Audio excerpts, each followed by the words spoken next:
Hello students, welcome to नमस्ते physics with Gaur sir.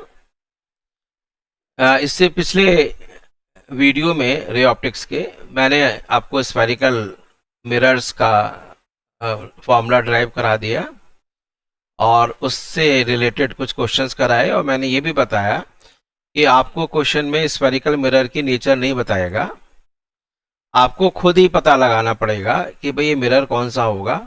उसके लिए मैंने आपको क्या तरीका बताया, उसका मैंने मेथड आपको ये बताया कि आपको रे ऑप्टिक्स में जो इमेज फॉर्मेशंस हैं, ठीक है, जो हमने इमेज फॉर्मेशन बताए हैं वो सारे आपको पता होना चाहिए। कहाँ पर ऑब्जेक्ट रखा है तो उसकी इमेज कहाँ बनेगी, उसी से आप क्वेश्चंस को वेरीफाई कर पाएंगे।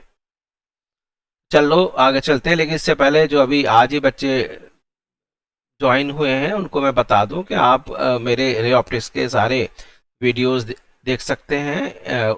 अपने चैनल पर जाकर सब्सक्राइब कर लें पहले, और नोटिफिकेशंस के लिए आप बेल आइकन दबा दें, और उसमें प्लेलिस्ट में जाइए। प्लेलिस्ट में रे ऑप्टिक्स है और वहां पर आपको सारे वीडियोस दिख जाएंगे।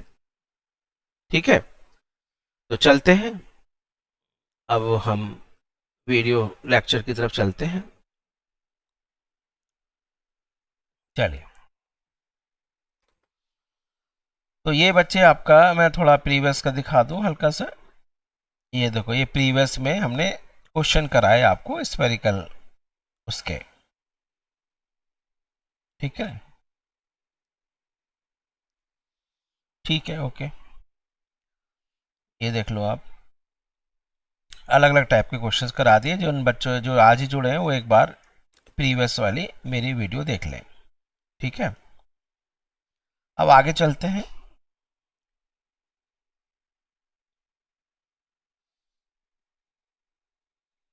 ठीक है, इसमें मैंने आपको एक और चीज़ बताई थी कि मैं एक टॉपिक और करूँगा, उससे क्वेश्चन थोड़े आसान हो जाएंगे। वो है बच्चे न्यूटन। जब तक न्यूटन नहीं आएगा तो अच्छा नहीं लगता फिजिक्स में। तो न्यूटन लिख लो, न्यूटन्स फॉर्मूला।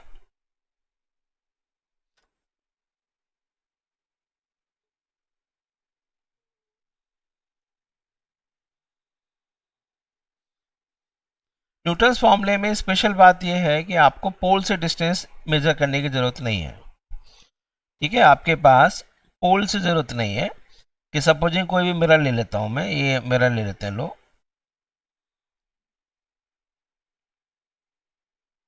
पॉलिश मैंने कर दिया, और ये हो गया इसका प्रिंसिपल एक्सिस। ठीक है, ये इसका पोल हो गया, ये हो गया फोकस, ये हो गया सेंटर ऑफ कर्वेचर। ठीक है, पोल, फोकस, सेंटर ऑफ कर्वेचर। अब हो सकता है बच्चे ऑब्जेक्ट को हमने यहाँ रखा हो, that object is place here, इधर, और इसकी इमेज आपको पता है यहाँ बनेगी मैग्नीफाइड। तो ये हो गया ऑब्जेक्ट, और ये हो गया इसकी इमेज। तो इस में हम डिस्टेंस जो है पोल से ना लेकर हम लेते हैं फोकस से। तो ये मान लीजिए x1 डिस्टेंस है, और मान लीजिए ये x2 डिस्टेंस है। तो कुछ क्वेश्चंस में फोकस से डिस्टेंस दिया होता है, तो उससे इसमें आसानी हो जाएगी। तो फॉर्मूला जो है बच्चे वो ये है कि x1 x2 is equal to F square. इस फॉर्मूले को आप यूज कर सकते हैं। करेक्ट। अब इस पर बेस में क्वेश्चन दे दूं, अभी क्वेश्चन आपको क्लियर हो जाएगा।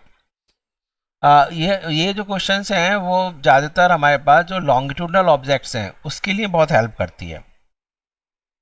ठीक है, जैसे मैं आपसे एक क्वेश्चन डायग्राम बेस्ड ही बना देता हूँ। सपोजिंग एक डायग्राम ले लेते हैं, ये रहा, ये लो एक डायग्राम ले लेते हैं, और इसमें ये हो गया कॉनकेव मिरर ही है, चलो, और इसके ये हो गया प्रिंसिपल एक्सिस। ठीक है, क्वेश्चंस को बच्चे एक बार करके देखना, बहुत अच्छे क्वेश्चन है। एफ है, ये सी है, this is pole, this is focus and this is centre of curvature. एक आपके पास कोई ऑब्जेक्ट है, चलो मैं ऑब्जेक्ट दिखा देता हूँ। सपोजिंग ऑब्जेक्ट ऐसे रखी है,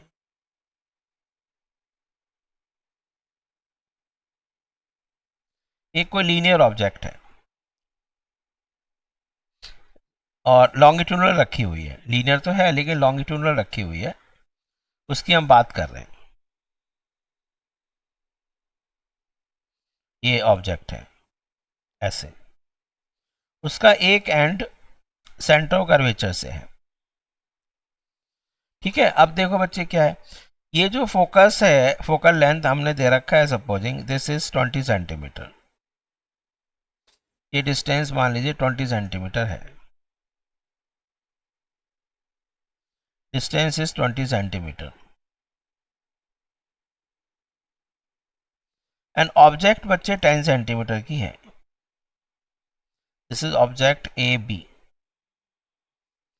अब आपसे क्या पूछ रहा है क्वेश्चन में, फाइंड, क्वेश्चन है बच्चे कि find the length of rod A B, length of image, length of image of rod A B. आपसे ये लेंथ पूछ रहा है, find the length of image of rod A B. Correct. अब देखो एक चीज देखो, ये जो आपके पास बी एंड है वो सेंटर ऑफ कर्वेचर पे है, तो उसकी इमेज बच्चे सी पर ही रहनी है, बस इसकी इमेज देख लो। तो हमें लोकेशन किसकी निकालनी है, तो स्ट्रैटेजी क्या बनेगी,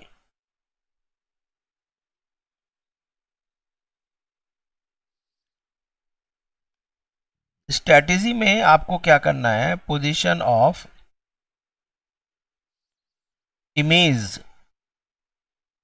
position of image of A point, A point की आपको इमेज की पोजीशन, ए पॉइंट की इमेज की पोजीशन निकालनी है।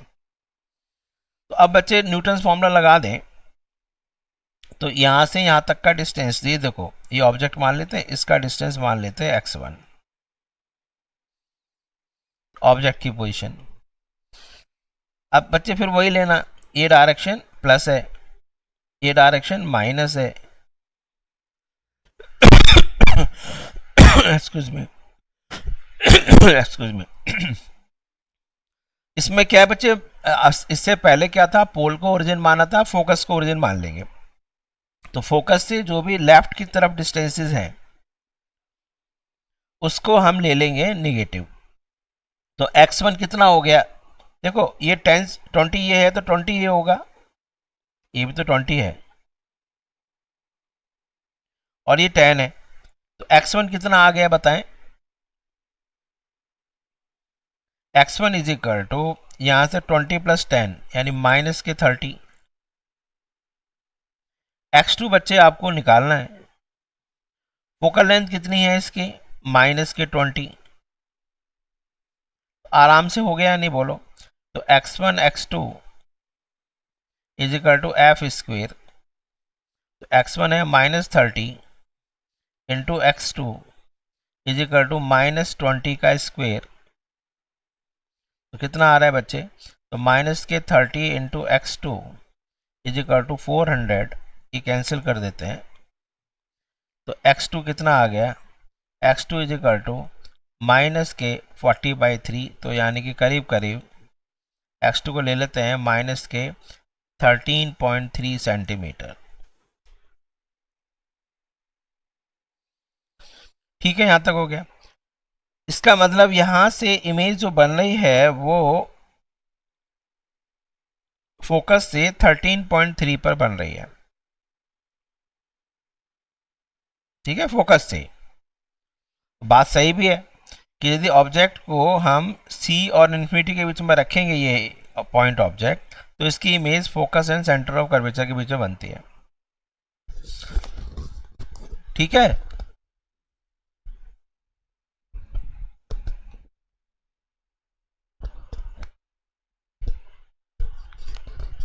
चलो अब फाइनल पोजीशन देख लेते हैं कहाँ बनेगी। चलिए बच्चे,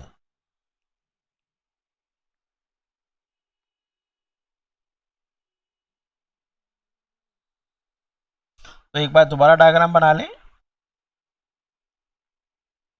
ये एक आपके पास कॉनकेव मिरर है,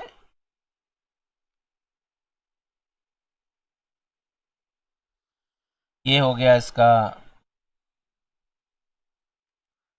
प्रिंसिपल एक्सिस, और ये था बच्चे पोल, ये है फोकस, ये है इसका सेंटर ऑफ कर्वेचर, और ऑब्जेक्ट की लेंथ आपको दे रखी थी, ये ऑब्जेक्ट है।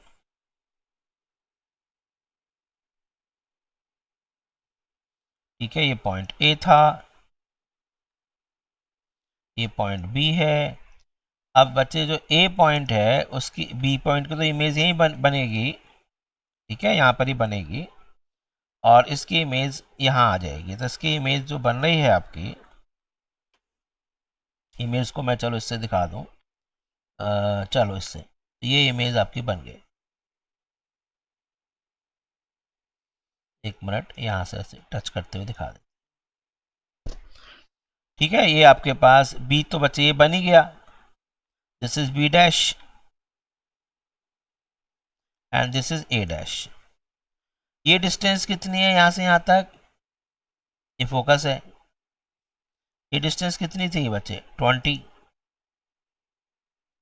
ये डिस्टेंस x2 कितनी आ गई आपके,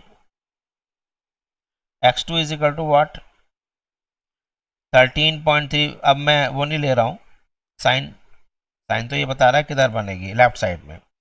तो बच्चे लेंथ जो हो गई इमेज की वो कितनी बन गई,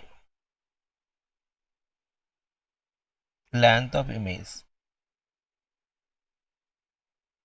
ए dash B dash will be, बोलो यहाँ से यहाँ तक 20 है, 20 में से x2 कम कर लिया जाए, तो 20 minus x2 that is 20 minus 13.3, ये आपके पास कितना आ गया, 14 लेते हैं तो 6.7 सेंटीमीटर आपके पास ये लेंथ बन। क्लियर है, तो ये आपके आराम से सिलेबस में है, और लॉन्गिट्यूडनल मैग्निफिकेशन आपके सिलेबस में नहीं है नीट में, तो उसको करने की जरूरत नहीं है, जेई में है। ठीक है, ओके चलते हैं अब बच्चे। अब हम आगे टॉपिक शुरू कर देते हैं नया। इसमें एक क्वेश्चन मैं आपको करने के लिए और दे देता हूँ बच्चे, क्योंकि मुझे वो बहुत अच्छा लग रहा है। जैसे मैंने आपको बताया था रोटेशन ऑफ मिरर, तो रोटेशन ऑफ मिरर में एक क्वेश्चन मैंने दिया था कि लैंप एंड स्केल मेथड से, लैंप एंड स्केल मेथड से हमने आपको बताया था कि यदि मिरर को थीटा से रोटेट करेंगे तो स्पॉट कहाँ पर है। तो उससे आगे का क्वेश्चन अभी तक नहीं आ रहा है, वो आना चाहिए। मैं उस क्वेश्चन को एक बार दे देता हूँ घर के लिए, आप ट्राई करना, कमेंट्स में डालना कि मैं आप कर लिया या नहीं कर लिया, या मैं करा देता हूँ चलो उसको, फिर आगे रिफ्रैक्शन की तरफ चलेंगे। बहुत अच्छा क्वेश्चन है, see this question.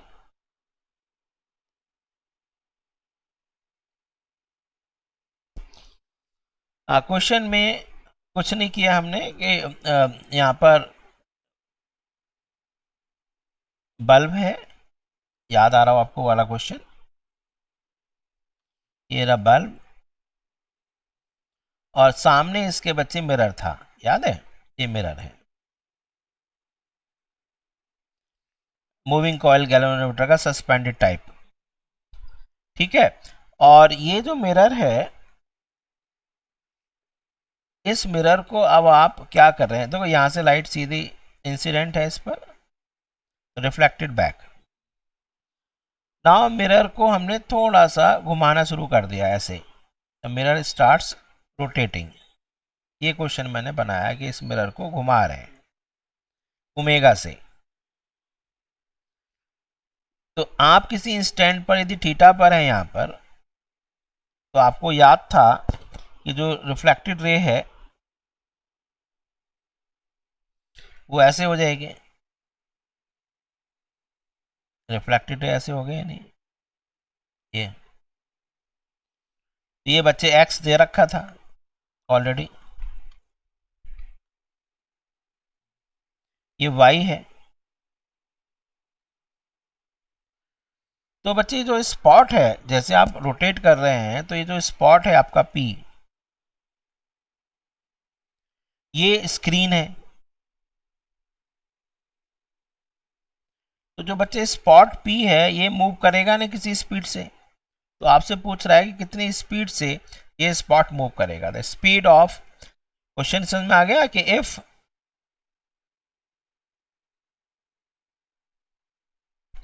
mirror starts rotating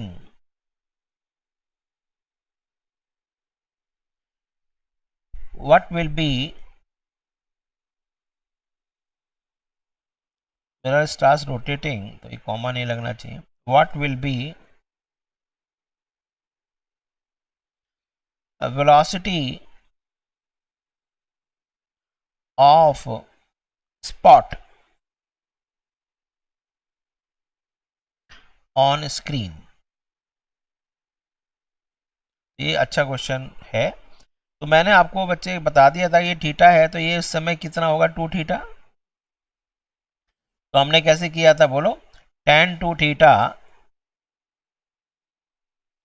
is equal to Y upon x,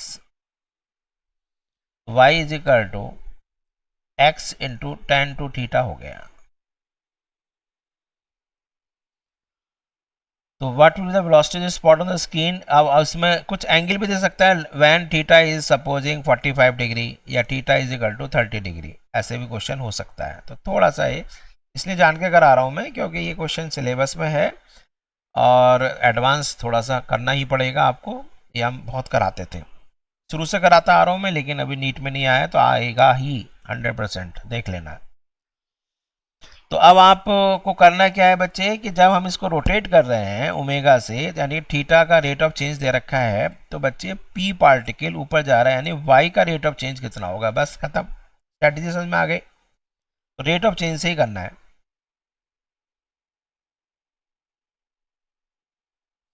देखो आपको यहाँ तक मैंने इसको ऊपर कर दिया थोड़ा स्क्रीन को, तो आप डिफ्रेंशिएट कर लो। आप डिफ्रेंशिएट करोगे तो बात बनेगी, डिफ्रेंशिएटिंग इक्वेशन 1, तो y का डिफ्रेंशिएशन क्या हो गया बच्चे, D Y by D theta से भी कर सकते हो या खाली y का डिफ्रेंशिएशन 1 है। तो मेरा मेथड से ये होता है कि मैं डिफ्रेंशिएट कर लेता हूँ, जैसे एक्स स्क्वायर का differentiation 2x dx, Y square का डिफ्रेंशिएशन क्या हो जाएगा 2y dy, ऐसा कर लेता हूँ। या लोग बच्चे क्या करते हैं y और थीटा में रिलेशन निकाल के ऐसा कर लेते हैं, जैसे आपको पसंद है वो कर लो। dy upon D theta is equal to X constant है tan 2 थीटा, tan थीटा होता था सेक स्क्वेयर, क्यों, tan थीटा का होता है सेक स्क्वेयर, चेन रूल लगा रहा हूँ, इंटू 2 थीटा का हो जाएगा 2। ये आपके पास D Y by D theta आ गया, सही है क्या बोलो ये।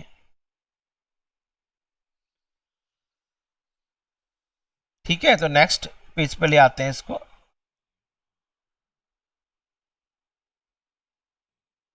चलिए,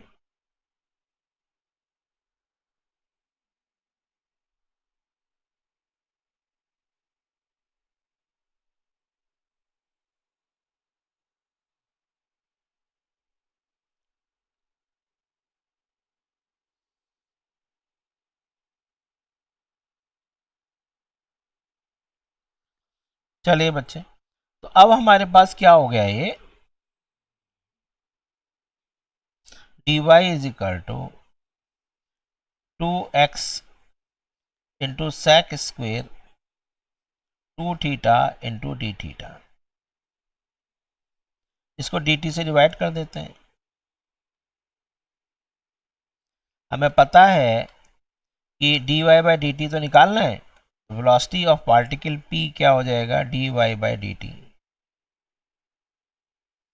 and D theta by D T क्या है, ओमेगा है, जिस एंगुलर स्पीड से आप मिरर को रोटेट कर रहे हैं। बस अब आंसर आ गया। तो velocity of the particle is equal to 2x into sec square 2 theta into omega. तो यहाँ पर आप थीटा की वैल्यू दे रखी है, उसकी वैल्यू पुट कर देना कि theta is given as 30 degree, तो सेक 60 की वैल्यू आपको निकालनी पड़ेगी। कॉस 60 कितना होता है, हाफ, कॉस 60 हाफ है, तो सेक 60 कितना हो जाएगा, 2। ठीक है, तो ये वैल्यू आप इसमें उठाकर रख देना। करेक्ट हो गया।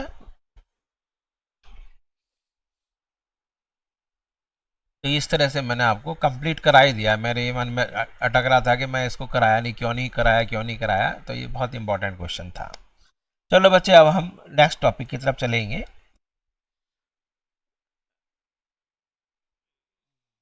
बच्चे कमेंट्स डालने, किसी दिन एक क्लास हम ले लेंगे,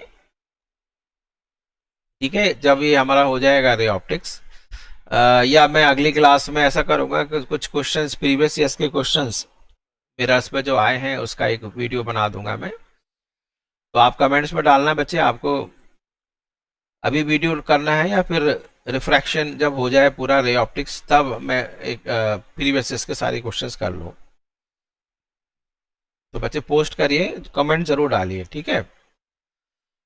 चलिए बच्चे, ओके। चलिए, रिफ्रैक्शन इंपॉर्टेंट पार्ट शुरू हो गया। Refraction of light.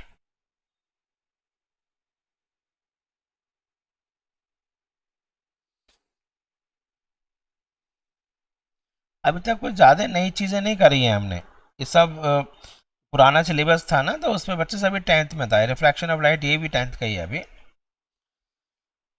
इसमें बच्चे दो बातें आती हैं, एक आपके पास रेरर मीडियम होता है, एक डेंसर मीडियम। रेरर और डेंसर का कंसेप्ट बस आएगा यहाँ पर। पहले तो रेरर और डेंसर की बात समझ लेना कि रेरर किसको कहते हैं, रेरर मीडियम। अब वैसे चल तो रहा है आपका पार्टिकल नेचर, लेकिन ध्यान रखना, लाइट सबको पता है इलेक्ट्रोमैग्नेटिक वेव्स, वेव है। तो रेरर मीडियम और डेंसर मीडियम। रेरर मीडियम उसको कहते हैं जहाँ पर वेलोसिटी ऑफ वेव बहुत ज़्यादा हो जाए, greater velocity of wave, greater velocity of wave.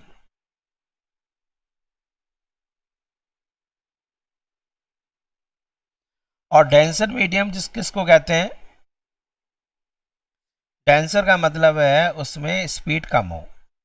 बस ये हर टाइप की वेव के लिए लगता है। मैकेनिकल वेव्स में जैसे आपको पता है, स्टील के अंदर जो साउंड वेव है वो सबसे ज़्यादा है, क्योंकि लॉन्गिट्यूडनल वेव, साउंड वेव तो सब में जाती है। पानी में जो है थोड़ा कम है, सबसे कम जो है हवा में है। तो इसलिए हवा जो है, एयर है, वो लॉन्गिट्यूडनल वेव्स के लिए मोस्ट डेंस हो गई। रेरर कौन सी होगी, स्टील, ध्यान रखना। यहाँ लाइट में अलग है, लाइट में वैक्यूम जो है वो रेरर मीडियम है, और जैसे जैसे मीडियम बढ़ाते जाते हैं, पानी है वो डेंसर है, ग्लास और भी डेंसर है, डायमंड बहुत ज़्यादा डेंस है। तो डिपेंड करता है कि स्पीड के हिसाब से। तो डेंसर मीडियम का मतलब speed minimum, smaller speed, smaller speed of wave, ठीक है, ऑफ वेव। ये चीज़ पहले ध्यान रख लो, ना तो पढ़ना लिखना सब बेकार हो जाएगा, ठीक है। ये सब आपने समझ में आ गया। अब रिफ्रैक्शन का मतलब है मीडियम चेंज होना। सपोजिंग आपके पास एक बाउंड्री ये है which is separating two media, एक मीडिया ये है, एक मीडियम ये है, एक मीडियम ये है, एक ऊपर है, सपोजिंग ऊपर मान लीजिए रेरर मीडियम है और नीचे डेंसर मीडियम है, नीचे वाला डेंसर मीडियम है। अब रे टर्मिनोलॉजी थोड़ा वही रहेगी कि हमारे पास रे ऐसे इंसिडेंट है, स्लांटिंगली आ रही है,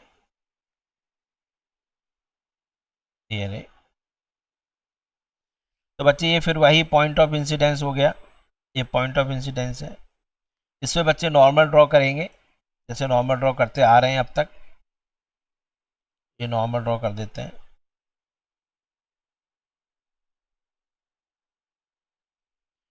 ये नॉर्मल हो गया,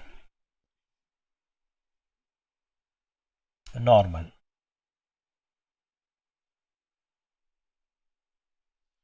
तो ये बच्चे इंसिडेंट रे हो गई फर्स्ट वाली, ये जो मैंने दिखाया। ये एंगल ऑफ इंसिडेंस हो गया।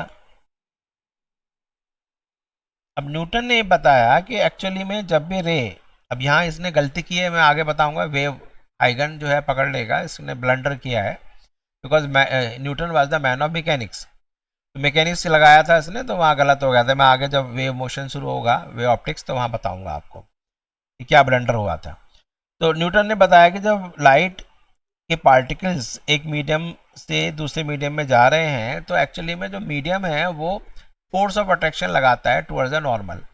और उसने कहा, मैं समझने के लिए, उसने मैकेनिक्स है ना, उसने कहा कि जितना डेंसर मीडियम है उतना ही ज़्यादा फोर्स ऑफ अट्रैक्शन लगाता है, रेयर मीडियम है वो कम फोर्स ऑफ अट्रैक्शन लगाता है। इसका मतलब डेंसर में जाने पर जो लाइट के पार्टिकल्स हैं वो नॉर्मल की तरफ ज़्यादा शिफ्ट हो जाएंगे। तो ऐसा मान के चलो कि जैसे इंडियन रेलवेज है ना, इंडियन रेलवेज में आपको पता है कि क्राउडेड ट्रेन है, तो आप जब घुसते हैं तो कैसे होते हैं, आप बिल्कुल ऐसे ऐसे स्क्वीज कर लेते हैं अपने को, और जब निकलते हैं प्लेटफॉर्म पर, जब आते हैं तो ऐसे फैल कर चलते हैं, अरे भाई जरा रामू जरा देना जरा चाय है, मलाई मारकर फैलते हुए ऐसे ऐसे। यानी जब आप डेंसर यानी कम बिल्कुल क्राउडेड कंपार्टमेंट ऑफ ट्रेन से निकलकर बाहर आते हैं रेयर मीडियम में, खुले में, तो फैल जाते हैं, यानी you are moving away from the normal. थोड़ा ऐसे याद कर सकते हो। लेकिन न्यूटन ने ऐसे नहीं बताया, न्यूटन ने बताया कि जो जितना डेंसर मीडियम है उतना ही फोर्स ऑफ अट्रैक्शन ज़्यादा लगाता है नॉर्मल की तरफ, इसलिए। तो चलो, तो क्या हो गया, तो ये क्योंकि डेंसर मीडियम है तो इसलिए ये ज़्यादा बैंड हो जाएगा। ठीक है, तो ये हो गया, ये हो गया बच्चे आपका angle of refraction, this one, this is angle of refraction. ये इस रे को क्या कहते हैं, रिफ्रैक्टेड रे। जब मीडियम चेंज होता है तो उसको रिफ्रैक्शन कहते हैं। मीडियम सेम रहता है, जो इंसिडेंट मीडियम और बाद का फाइनल मीडियम यदि सेम है तो हम उसको रिफ्लेक्टेड बोलेंगे, इंसिडेंट और रिफ्लेक्टेड, इसी मीडियम में बाउंस बैक हो रहा। यहाँ पर बच्चे दूसरे मीडियम में चली गई है, तो आप देख रहे हो कि रे जब एक मीडियम से दूसरे मीडियम में जा रही है तो it is deviating from its actual path. इस डेविएशन को ही देखो, एक्चुअल पाथ तो ये था, जरा ध्यान से देखना, ये रहा एक्चुअल पाथ, ये इसका एक्चुअल है, दिख रहा है सबको, ये एक्चुअल पाथ है, this is the actual path,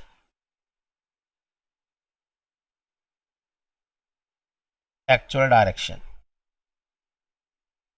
और ये बच्चे फाइनल डायरेक्शन, ये final direction, final direction, direction को मैं डी आई आर की पावर एन लिख रहा हूं, ठीक है। तो ये फाइनल डायरेक्शन, एक्चुअल डायरेक्शन ये है, और फाइनल डायरेक्शन ये है। तो डेफिनेशन तो मैं लिख दूंगा, लेकिन मैंने जो स्पेशल चीज बताई थी वो थी डेविएशन, कि ये इंसिडेंट पाथ है, ये इसका फाइनल पाथ है। तो बच्चे ये क्या हुआ, ये वाला जो है ये क्या है, व्हाट इज दिस, तो दिस इज डेविएशन। एक मिनट, मैंने इसको आर बता दिया क्या आपको, आर तो दिख, हाँ ये रहा, आर लिख देता हूं पहले, ये आर है, ये हो गया बच्चे डेविएशन। तो डेविएशन कितना दिख रहा है आपको, ये वर्टिकल अपोजिट, ये पूरा आई है, और ये आर है। तो बच्चे आई में से आर सब्ट्रैक्ट कर देंगे तो ये डेविएशन आ जाएगा। तो दो तीन चीज़ें मैंने इसमें समझाई, रिफ्रैक्शन किसको कहते हैं, यानी डेविएशन ऑफ द रे from its actual path. And secondly मैंने डेविएशन बताया, डेविएशन जो मैंने पहले रिफ्लेक्शन में बताया था, वहाँ नोट देख लेंगे बच्चे वीडियो। तो हमेशा फाइनल और इनिशियल पाथ के बीच में होता है। तो आगे मैं थोड़ा डेफिनेशन लिख दूं और आगे चलते हैं। ठीक है, दिख रहा है ना सबको? ओके, चलिए बच्चे।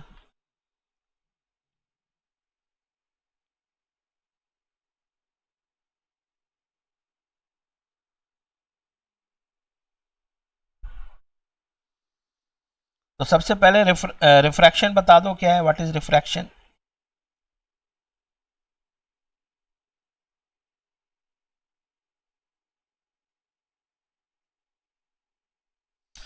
Refraction is phenomenon of deviation, नहीं, phenomenon of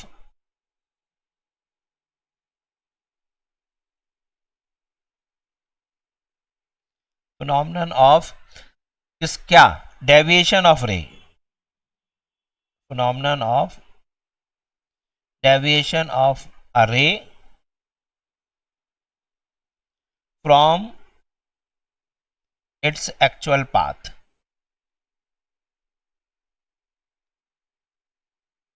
कब? when it suffers, जब इसके पाथ में चेंज आता है, when it suffers a change in its path, sorry its actual path as it suffers a change in path में change आ ही गया, किसकी वजह से चेंज आया? Change in medium, as it suffers a change in medium. तो medium में जैसी चेंज आता है तो रे अपने पास से डेविएट हो जाती है। इस डेविएशन को ही हम, ये डेविएशन का जो फिनोमेनन हुआ है उसी को हम रिफ्रैक्शन कहते हैं, रिफ्रैक्शन। और सारी चीज़ें वही हैं, इसमें इंसिडेंट रे हो जाएगा और रिफ्रैक्टेड रे हो जाएगा और नॉर्मल चीज़ है, पॉइंट ऑफ इंसिडेंस है, वो सब है। लेकिन बस एक डेविएशन में और बता दूं यहाँ पर, यदि एंगल आई क्या है यहाँ पर, angle I angle of incidence है। सब लोग बच्चे नोट्स बनाते रहें, इसलिए मैं बड़े ऐसे लिखा रहा हूँ जैसे बोर्ड पे आप लोग पढ़ते हैं, उससे भी बेटर है। ठीक है, और आप नोट्स बना के रखिए, यानी हाथ से लिखते चले जाइए, जैसे जैसे मैं पढ़ाता जा रहा हूँ उससे आपको याद हो जाएगा। एंगल ऑफ रिफ्रैक्शन, और बार बार पढ़ते रहें इसको, बार बार वीडियो देखें।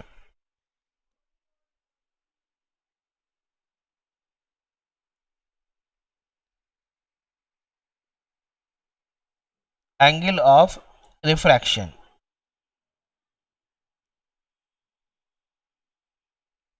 मैं ऐसे लिख रहा हूं जैसे आपके बोर्ड पर लिखा जाता है, जो टीचर पढ़ाते हैं। ठीक है, ये सारी चीज़ें जो मैं लिख रहा हूं ये इसमें नीट का भी क्वेश्चन देखो मैंने इन्वॉल्व किया है, और सीबीएसई या कोई स्टेट बोर्ड से उसके तो क्वेश्चन हो ही रहे हैं। मैं जो आपको राइटिंग लिख रहा हूँ ये आपको ऐसे लिखा है जो टीचर आपको सामने, आपके सामने बोर्ड पर लिख रहा है। ठीक है, बोर्ड पर लिख रहे हैं, और वहाँ पर आप क्या करते हो, बच्चे नोट्स ही नहीं बना पाते हो, जब तेज़ी से लिखते हैं, इतना फास्ट लिख रहे होते हैं, टाइम ही नहीं मिलता, आपके मेरे नोट्स ही तैयार नहीं हो रहे हैं, तो आप यहाँ आराम से नोट्स तैयार कर सकते हैं, इसलिए मैंने ऐसे बोला है। तो एंगल ऑफ रिफ्रैक्शन ये। अब बच्चे डेविएशन बता दो जरा एक बार।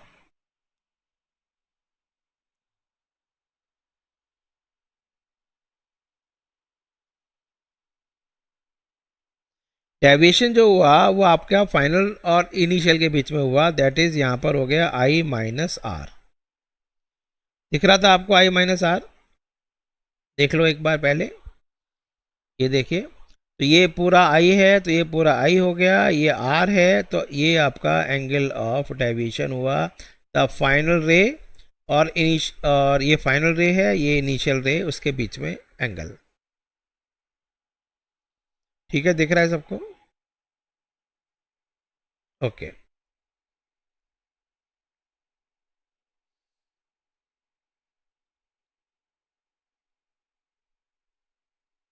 चलिए नेक्स्ट। यदि नहीं दिख रहा है तो आप मुझे बताएं, मैं इसको एम्पलीफाई भी करके दिखा सकता हूँ। ये देखिए, एक बार मैं और दिखा देता हूँ कि ये आपके पास इनिशियल पाथ है, ये इसका फाइनल पाथ है। तो ये जो एंगल बना, this is angle of deviation. ठीक है, ओके।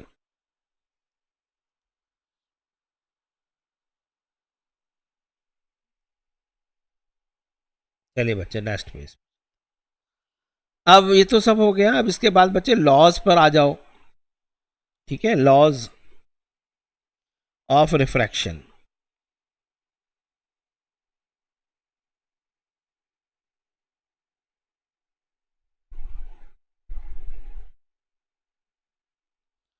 लॉज ऑफ रिफ्रैक्शन में पहला पार्ट तो बच्चे वैसे ही है जैसे हमारा लॉज ऑफ रिफ्लेक्शन में था। क्या?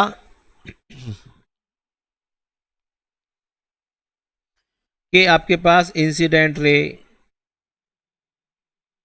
तो दूसरा ही लॉ पार्ट, दूसरा पार्ट अच्छा है, इंसिडेंट रे, रिफ्रैक्टेड रे,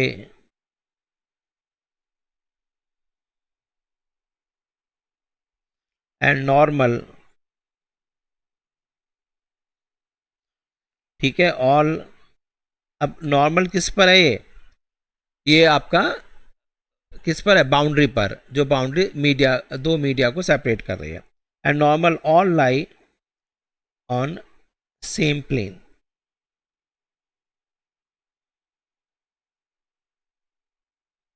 तो ये तो हो गया बच्चे आपका फर्स्ट पॉइंट। सेकंड जो लॉ है उसका नाम है स्नेल्स लॉ। स्नेल साइंटिस्ट ने दिया। उसने कहा कि एक्चुअली में जब रे फर्स्ट मीडियम से दूसरे मीडियम में जा रही है तो रेशो जो होता है sine of angle of incidence upon sine angle of refraction, इनका जो रेशो है ये कांस्टेंट होता है और इसको कहते हैं refractive index of second medium with respect to one. अब मैंने ऐसे सिंबल लिखा है, जब हम पढ़ते थे तो पहले ऐसे था, 1μ2 ऐसे था, तो अब हम ऐसे लिख रहे हैं। ये ज़्यादा हैंडी लग रहा है कि रे 1 से 2 जा रही है। ये फर्स्ट मीडियम, ये 1 है इंसिडेंट मीडियम एंड 2 जो है फाइनल मीडियम है, रिफ्रैक्टेड मीडियम। 1μ2 का मतलब हो गया refractive index of second, refractive index of second medium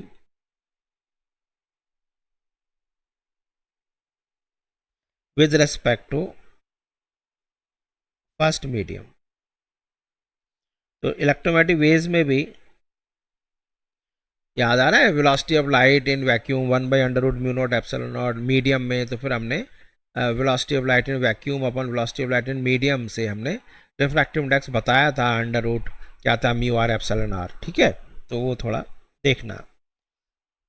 उसमें पढ़ाया आपने, मैंने नहीं पढ़ाया है, मैं जो है इसके बना दूंगा जब वीडियो लेंगे उसकी। तो refractive index of second medium with respect to first medium, इसका मैं आगे बता दूंगा, ये नेक्स्ट चैप्टर में आएगा। वो है velocity of light in first medium upon velocity of light in second medium. ये वेलोसिटी ऑफ लाइट्स है।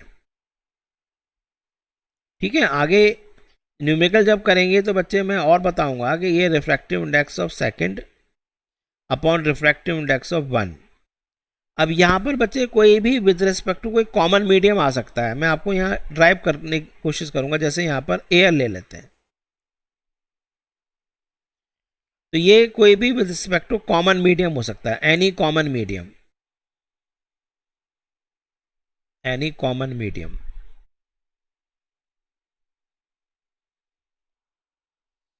दिख रहा है, ये कॉमन मीडियम है बच्चे कोई। तो यहां मैंने एयर ले लिया है, तो कॉमन मीडियम मैंने यहां पर कोई एयर ले लिया। ठीक है, क्लियर है? मैं थोड़ा इसको हाईलाइट कर रहा हूं इस पेज को। तो यहाँ पर ये सब है, तो ये सारे फॉर्मूले यूज़ होंगे। मैं अभी आगे इनको ड्राइव कर दूंगा कि a μ2 अपॉन a μ1 क्यों हो रहा है, ये सब बात करेंगे। वेलोसिटी ऑफ, ये आपने 10th में भी किया है कि velocity of light in first medium upon velocity of light in second medium. C1 C2 जो है वेलोसिटी ऑफ लाइट्स हैं, है ना, ये मैं लिख देता हूँ बस। C1 C2 are the velocity of lights.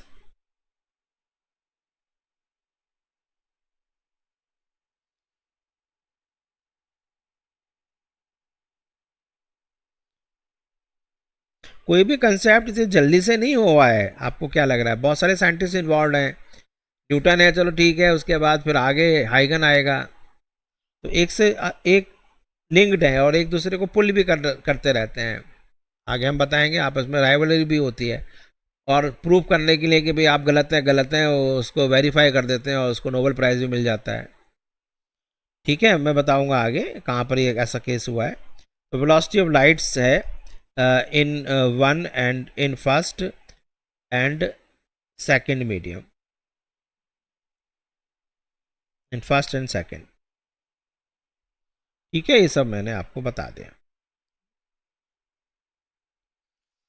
अब कुछ कुछ चीज़ें और करते हैं, चलिए।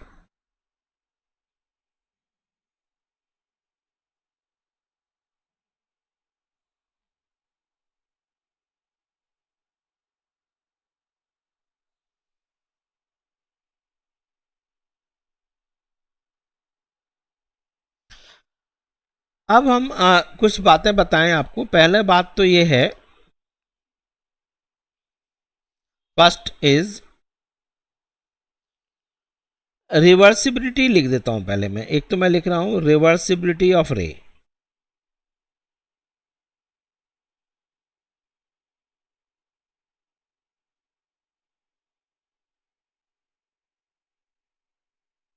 ये बहुत ही इंपॉर्टेंट कंसेप्ट है, बहुत ही इंपॉर्टेंट इसका प्रॉपर्टी है रे की। If ray is suffering multiple reflections and refractions, if finally its path is reversed, तो the ray will retrace its path. ये बहुत ही इंपॉर्टेंट प्रॉपर्टी है, इसी को हम मेडिकल साइंस में यूज़ करते हैं। ऑप्टिकल फाइबर, आज पहले आपको पता है कि जब ऑपरेशन था तो उसको बहुत बड़ा ऑपरेशन हुआ करता था। आजकल तो इन्फेक्टेड पोर्शन में छोटा सा होल करते हैं और वहाँ पर आप ऑप्टिकल फाइबर डालते हैं और जो डॉक्टर है वो मॉनिटर से देखकर पता लगा लेता है और आराम से आधा एक घंटे में उसकी छुट्टी हो जाती है पेशेंट की। पहले बहुत बड़ा ऑपरेशन किया जाता था क्योंकि प्रोब अब नहीं डालते थे पहले, अब प्रोब डाला जाता है। ऑप्टिकल फाइबर भी इसी चैप्टर में आएगा। तो रिवर्सिबिलिटी ऑफ रे है, तो लाइट एंटर कर आ रहे हैं, वापस वापस वहाँ से लौट कर आ रही है और मॉनिटर पर देख रहे हैं आप। ठीक है, दूरबीन मेथड। तो रिवर्सिबिलिटी ऑफ रे, तो रे मैं बस थोड़ा सा लिख दूँ कि इफ रे का फाइनल पाथ, रे, चलो मैं पूरा लिखता हूँ, रे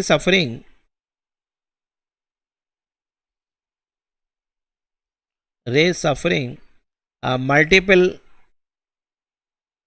आप एक्सपर्ट हो जाएंगे बच्चे ऑप्टिक्स में। Ray suffering multiple reflections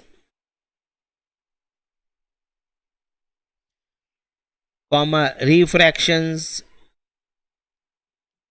refraction का मतलब मीडियम चेंज होना, रिफ्लेक्शन का मतलब उसी मीडियम में आ जाना। Ray suffering multiple reflection and refractions if finally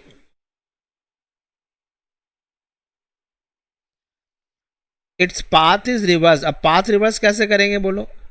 path तभी रिवर्स होगा जब किसी सरफेस पर नॉर्मल इंसिडेंट हो। if path is reversed, तो क्या करेंगे बच्चे? द रे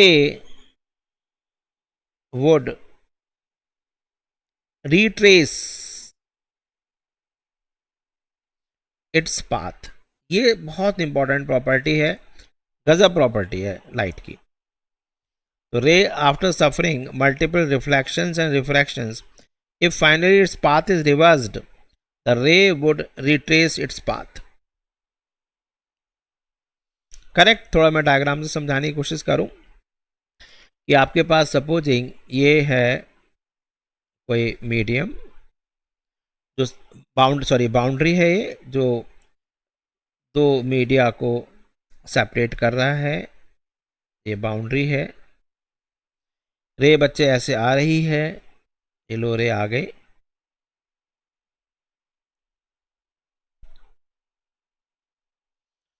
और ये नॉर्मल ले लेते हैं, और ये मान लीजिए ऐसे हो गया। तो ये क्या है बच्चे, एंगल ऑफ इंसिडेंस, और ये है एंगल ऑफ रिफ्रैक्शन। और यहाँ पर यदि मैंने मिरर लगा दिया, यानी दिस इज फॉलिंग नॉर्मली, तो व्हाट विल हैपन, तो रे वुड रिट्रेस इट्स पाथ। तो वाइट जो मैंने एरो दिखाया है वो रिट्रेसिंग का दिखाया है बच्चे। वन मीडियम ये है, सेकंड मीडियम ये है, तो बोलो बच्चे साइन आई किसी 10th के हिसाब से करो जरा, देखो ना, आप क्यों मान के चलो हम बहुत बड़ी क्लास में आ गए। देखो मैं सिंपल तरीके से कर रहा हूं भाई, sine I upon sine are,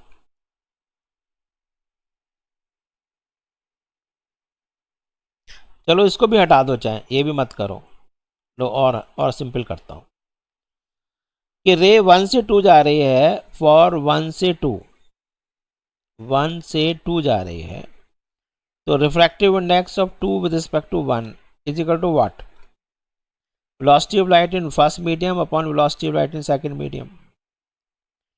अब यदि हम फॉर 2 से 1 ले रहे हैं, तो रे 2 से 1 जा रही है, तो refractive index of 1 with respect to, sorry हाँ, 1 विद रिस्पेक्ट टू 2 से 2 से 1 जा रही है, तो velocity of light first medium कौन सा माना जाएगा, अब 2 माना जाएगा।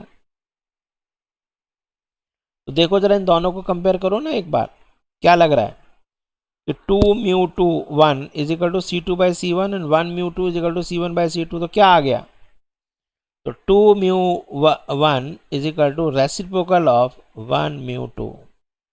ये फॉर्मूला बन गया एक।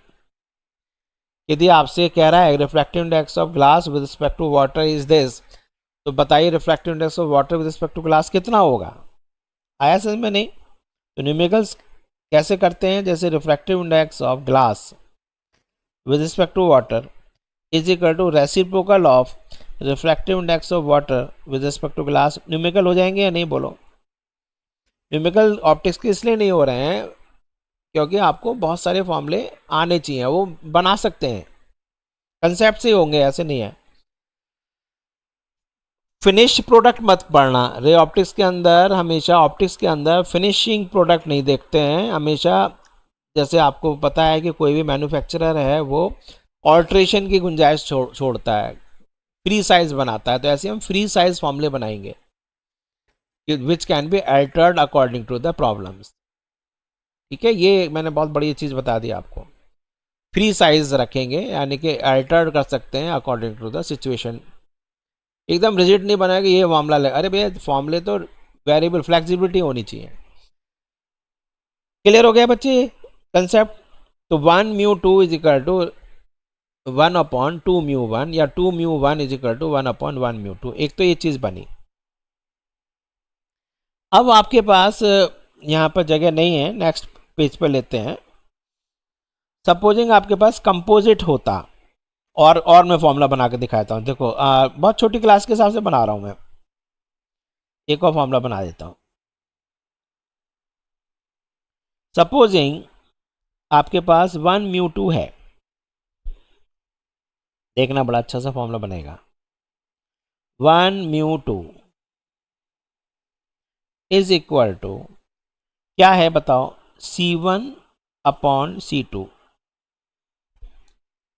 यानी ध्यान रखना, फर्स्ट मीडियम में स्पीड, सेकंड मीडियम में स्पीड, ये फर्स्ट मीडियम में है। अब मैं क्या कर रहा हूं, C1 अपॉन C2 तो ऐसे रख रहा हूं, मल्टीप्लाइड बाय, मैंने velocity of light in air या वैक्यूम और रख दिया। अब देखो क्या बना, बहुत अच्छा फॉर्मूला बना। तो this is C air upon C2, ये बन गया, मल्टीप्लाइड बाय, नीचे क्या है बच्चे, C एयर अपॉन, ये C1 को नीचे ले आते हैं, अपॉन C1। अब क्या बन गया है बोलो, तो ये है आपके पास velocity of light in air upon velocity of light in C2 second medium. So this becomes refractive index of 2 with respect to air divided by refractive index of बोलो 1 with respect to air. Air या vacuum को लिखते नहीं है, ठीक है, तो हमेशा ध्यान रखना refractive index of air with respect to air 1 ही होता है, तो हम एयर को लिखते नहीं है.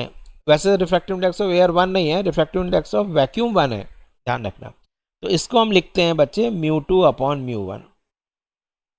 अब ये यहाँ पर बच्चे कुछ भी कोई कॉमन मीडियम हो सकता है. बहुत बड़ी चीज़ बता दी आपको कि 1 μ2 is equal to refractive index of 2 upon refractive index of 1 with respect to any common medium. It may be air, it may be water, it may be glass, it may be diamond.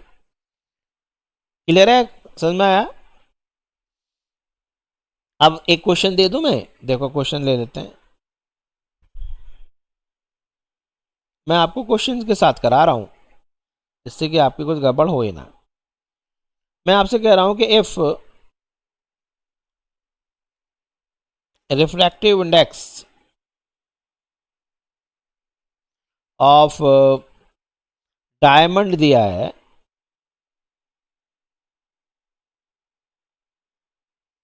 with respect to glass is x. Refractive index of glass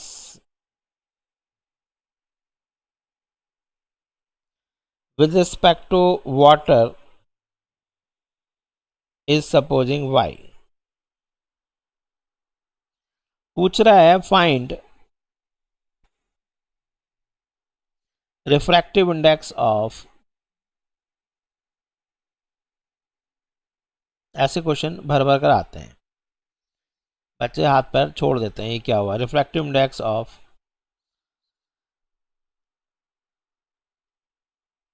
diamond with respect to water, ऐसे आपसे question पूछ रहा है. तो क्या हो गया बच्चे बोलो?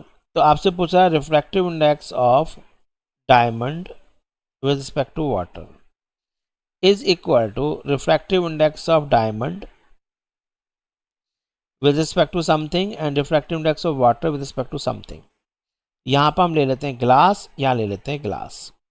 अब देखो आपको क्या दिया है, refractive index of diamond with respect to glass is x and refractive index of glass with respect to water is y. ओहो, तो यहां पर 1 अपॉन, यदि मैं देखूं, यदि मैं 1 रेसिप्रोकल कर लूं यानी 1 upon this, what is this, तो ये हो जाएगा refractive index of diamond with respect to glass multiplied by refractive index of glass with respect to water. हुआ या नहीं?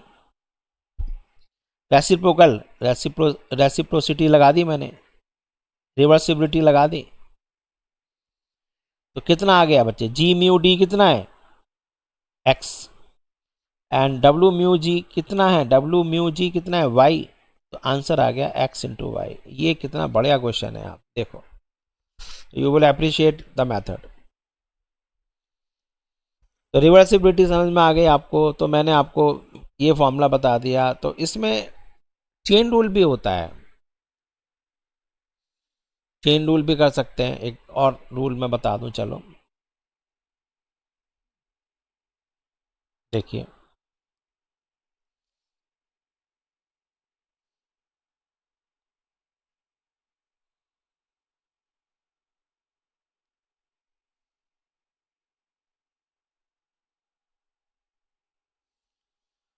जैसे आपके पास अभी मैंने देखा,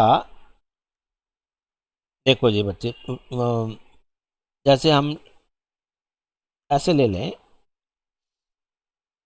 एक और चेन चेन चेन फॉर्मूला बना रहा हूं मैं, यानी चेन रूल बना देता हूं इसका.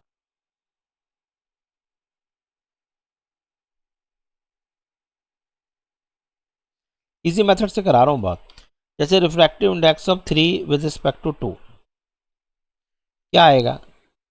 तो refractive index of 3 upon refractive index of 2 with respect to 1 ले लेते हैं कोई। तो बच्चे आप इसको क्या कर सकते हैं, मैंने आपको बताया कि दिस वन, नहीं इसको ऐसे नहीं करो, चाहे ऐसा करते हैं, इसको इधर ले आते हैं।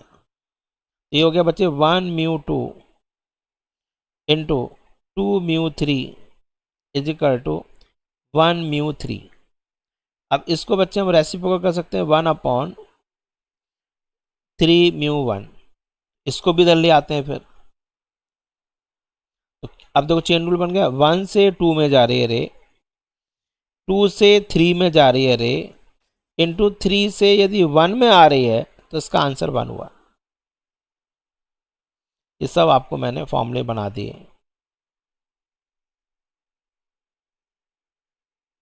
कर लेंगे क्वेश्चंस या नहीं? ठीक है, अब इसके आगे फिर हमारे पास और आगे चलेंगे, रिफ्रैक्शन थ्रू ग्लास स्लैब ले लेंगे।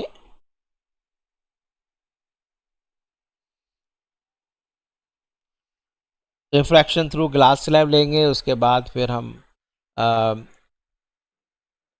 और फिनोमिनन जो हमारे पास हैं ऑप्टिक्स के, रे ऑप्टिक्स के, यानी कि थोड़ा सा वो नहीं बताऊंगा, 10th में आपने किया हुआ है, ट्विंकलिंग ऑफ स्टार्स है, और एपरेंट डेज लॉन्गर। सन जो है बच्चे होराइजन, जब सन राइज करता है तो होराइजन से नीचे है, लेकिन 2 मिनट पहले दिख जाता है, और सन सेट हुए 2 मिनट हो चुके हैं तब भी दिखता रहता है। तो ये सब एटमॉस्फेरिक रिफ्रैक्शन की वजह से है।